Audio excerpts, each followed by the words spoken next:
Alors ça, c'est la naïveté des dirigeants congolais qui, comme j'ai dit, pendant 32 ans, ont eu le soutien, la bénédiction de la Maison Blanche, étaient donc convaincus que ce qu'on leur disait à Washington était la vérité. Donc les États-Unis ne leur ont jamais dit que le Rwanda allait attaquer, et pour cause, les Américains envisageaient de remplacer Mobutu par Kagame.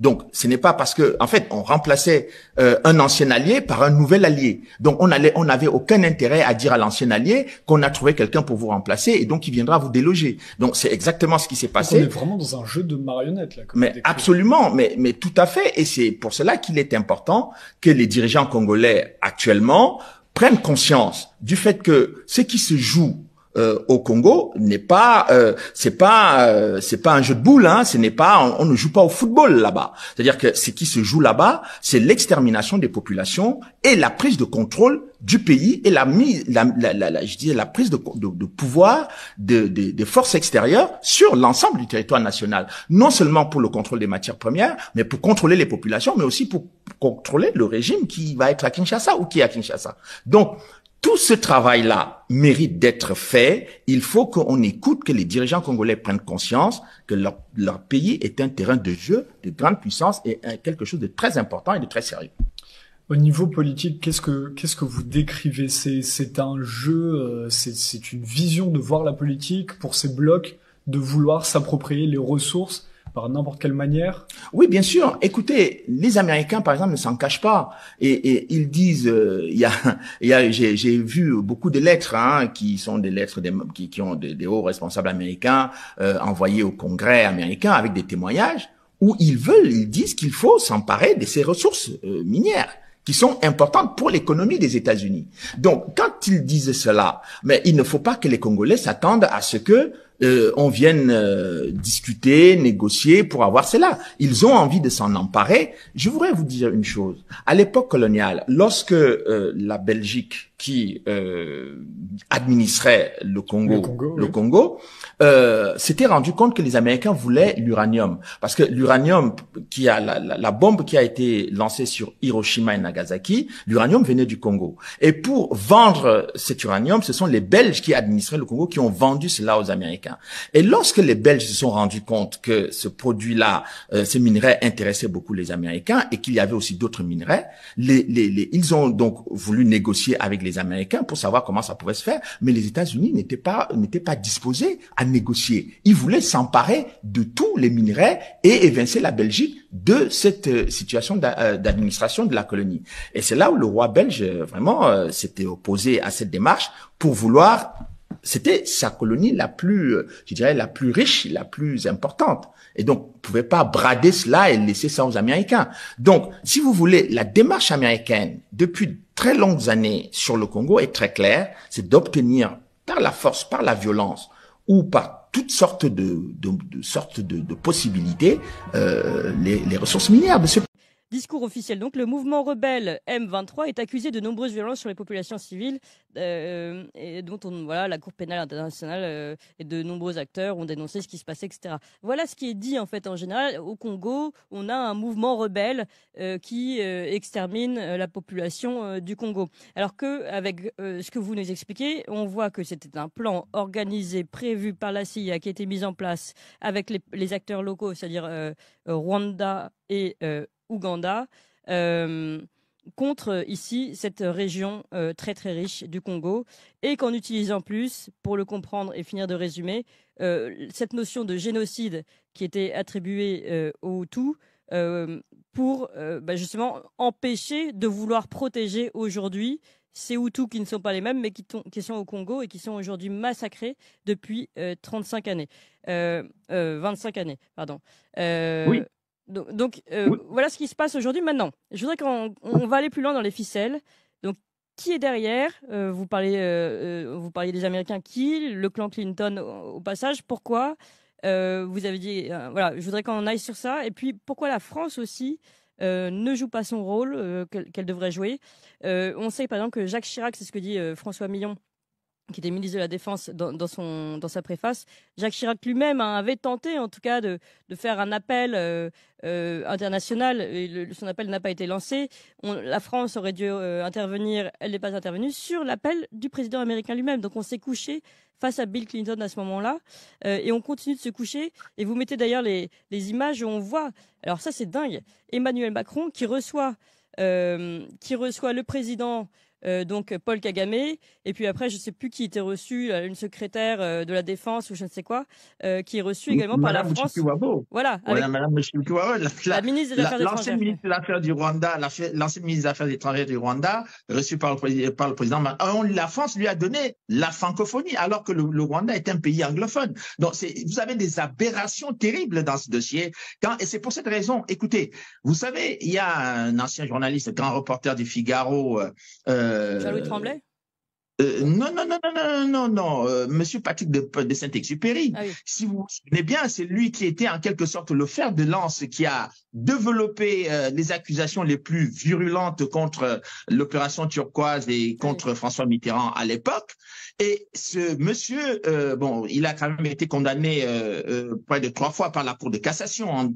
La Cour de cassation a explicitement dit que ses travaux de recherche sur le Rwanda ce n'est pas un travail sérieux, rigoureux, documenté. C'est la Cour de cassation qui le dit. Évidemment, on ne reprend pas ça dans les médias parce que c'est un peu humiliant et déshonorant pour c'est lui qui a eu le prix Albert Londres quand il était journaliste au Figaro. Mais ce qui est beaucoup plus grave, c'est que Monsieur de Saint-Exupéry a écrit un livre intitulé La Traversée, dans lequel il dit explicitement qu'il n'y a pas de massacres et d'extermination de population au Congo. Mais c'est hallucinant, Monsieur de Saint-Exupéry, qui écrit cela dans un livre, probablement sur commande de Kigali. Donc, ce que je veux dire dans cette affaire-là, c'est que non seulement la France a courbé les chines en 1994, lorsque il a été question que les Américains se déploient avec l'aide de Kagame, la France a accepté d'être accusée alors que les accusations contre elle n'étaient pas étayées, parce que la France ne voulait pas faire face aux États-Unis et à la Grande-Bretagne, ses alliés au sein du Conseil de sécurité. J'ai vu beaucoup de documents du Conseil de sécurité. Quand vous voyez la position que la France a adoptée au Conseil de sécurité pendant cette affaire-là, cette posture est pitoyable. Je ne comprends pas comment les autorités françaises ont pu accepter de se retrouver dans une position de larbin dans cette affaire-là. La deuxième chose, c'est que lorsque le président Sarkozy arrive au pouvoir en 2007, la première chose qu'il dit, c'est qu'il faut renouer les relations diplomatiques avec le Rwanda, ce qui n'est pas en soi une mauvaise chose. Mais il va au Rwanda dire que, la France a commis des erreurs. Et on ne sait pas de quelles erreurs il s'agit. D'ailleurs, lui-même, il s'abstient de lister ces erreurs. Mais ce qui est beaucoup plus grave, c'est que le même Nicolas Sarkozy, en 1994, lorsqu'il était le porte-parole du gouvernement d'Édouard Balladur, a dit que la France s'est très bien comportée dans les événements du Rwanda. Quel est donc le Nicolas Sarkozy qu'il faut écouter et croire? Quel est celui qui dit la vérité? Est-ce celui qui était porte-parole du gouvernement français en 1994 qui dit que la France n'a rien fait? Est-ce celui qui devient président de la République des années après qui dit que la France est coupable? Et on ne sait justement pas de quel fait précis la France serait coupable dans les événements du Rwanda. Donc, quand on connaît le penchant atlantiste de monsieur Nicolas Sarkozy, on comprend évidemment qu'il a pris la ligne des États-Unis, la ligne américaine, pour effectivement discréditer son propre pays dans des accusations qui sont totalement fausses. Donc tout le monde travaille dans l'opacité, le mensonge dans cette affaire, justement pour qu'on ne voit pas ce qui se passe au Congo. Et je vous donnerai, je dirais, un peu la cerise sur le gâteau avec monsieur Nicolas Sarkozy, c'est que monsieur Nicolas Sarkozy, lors d'une conférence avec les ambassadeurs français, qu'est-ce qu'il dit? Eh bien, je crois que ça devait être en 2009-2010, si ma mémoire est encore bonne. Il dit que le Congo doit partager ses richesses avec le Rwanda. Mais c'est une déclaration qui fait scandale au Congo parce que les Congolais ne comprennent pas comment un chef de l'État français peut dire que le Congo doit partager ses richesses avec le Rwanda. Oui, et moi, je me posais la question. Je me suis posé la question de savoir si monsieur Sarkozy dirait que la France doit partager ses richesses avec la Grèce ou avec le Portugal. Bon, je ne sais pas si les Français seraient très contents d'entendre ce type de déclaration. Non, on n'est pas très content, mais c'est plus ou moins déjà ce qu'on fait. Bon, on va pas élargir mais le sujet, mais avec l'Allemagne notamment, l'énergie, etc. Mais restons sur notre sujet, en effet. De quel droit décide-t-on qu'un pays devrait partager ses richesses avec un autre, d'autant plus que l'autre est le pays agresseur depuis une trentaine d'années. Bon. Mais alors... Nicolas Sarkozy est tout à fait, on le sait, comment dire, je vais dire gentiment, suiviste en tout cas des Américains. Donc... Mais bien entendu, mais vous savez, il est allé, bon, depuis que M. Macron est arrivé au pouvoir, M. Nicolas Sarkozy a dit lui-même dans une déclaration, je crois, au journal Le Point, que le Rwanda était l'allié stratégique de la France. Mais quand vous voyez que le Rwanda est un petit pays pauvre, enclavé, sans ressources, etc., quand la France, qui est anglophone et qui n'a cessé d'injurier les dirigeants français depuis plus d'un quart de siècle, bon, quand la France va construire son centre de gravité dans un pays pareil, vous comprenez que la France suit directement la politique américaine.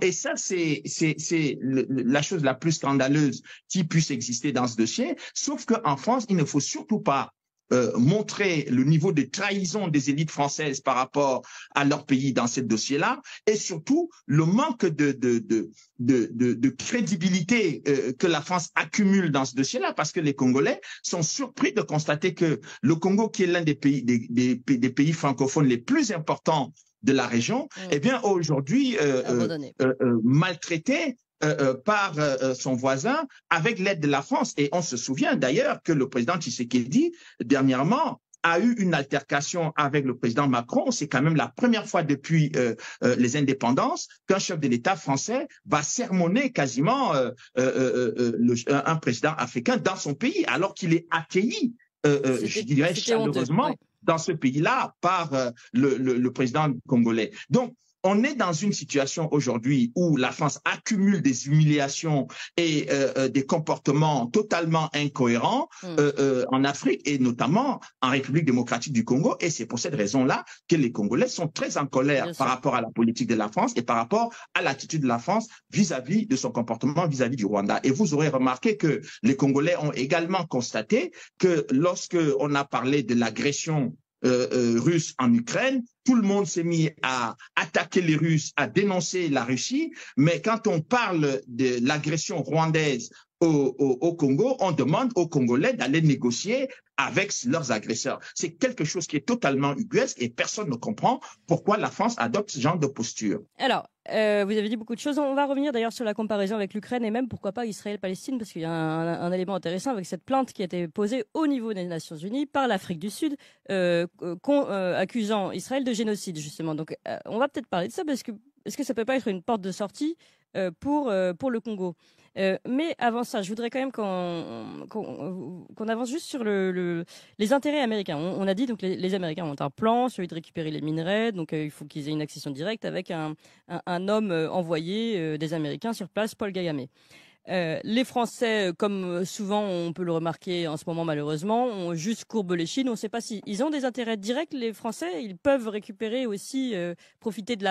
Vous savez, les Hutus au Rwanda, moi j'en ai discuté avec beaucoup. Ils sont nés là-bas. Ils ont grandi là-bas. Ils sont là de génération en génération. Ceux qui vous attaquent aujourd'hui les ont mis dehors. Définitivement. Et c'est écrit.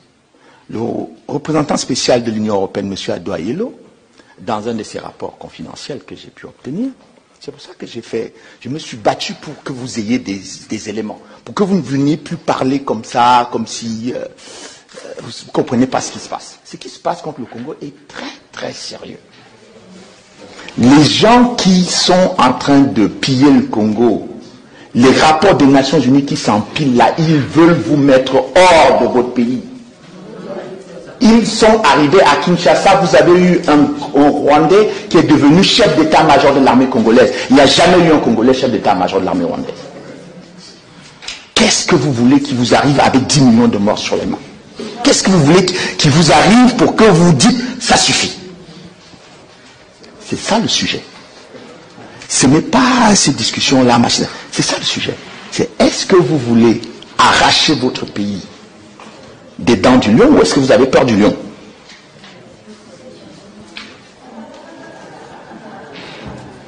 Je rends hommage ici à des petits Congolais que beaucoup d'hommes politiques ou de responsables, etc., méprisent. Si vous n'aviez pas les Maï-Maï et les gens qui sont décidés à l'Est, vous n'aurez plus de Congo. Vous n'aurez plus de pouvoir à Kinshasa. Et ça, vous n'avez pas besoin de 40 ans. Hein. Vous avez besoin des gens déterminés. J'ai travaillé sur la résistance française. Entre 1939 et 1940, quand la France a été occupée, vous croyez qu'il y avait combien de Français qui étaient prêts à se battre contre les Allemands? Lorsque le général de Gaulle a constitué son armée, il y a eu quelques Africains là qui sont venus. Ils ont rejoint le général de Gaulle après la défaite de Dakar. Ils se sont mobilisés, ils ont lutté jusqu'à venir libérer ce territoire.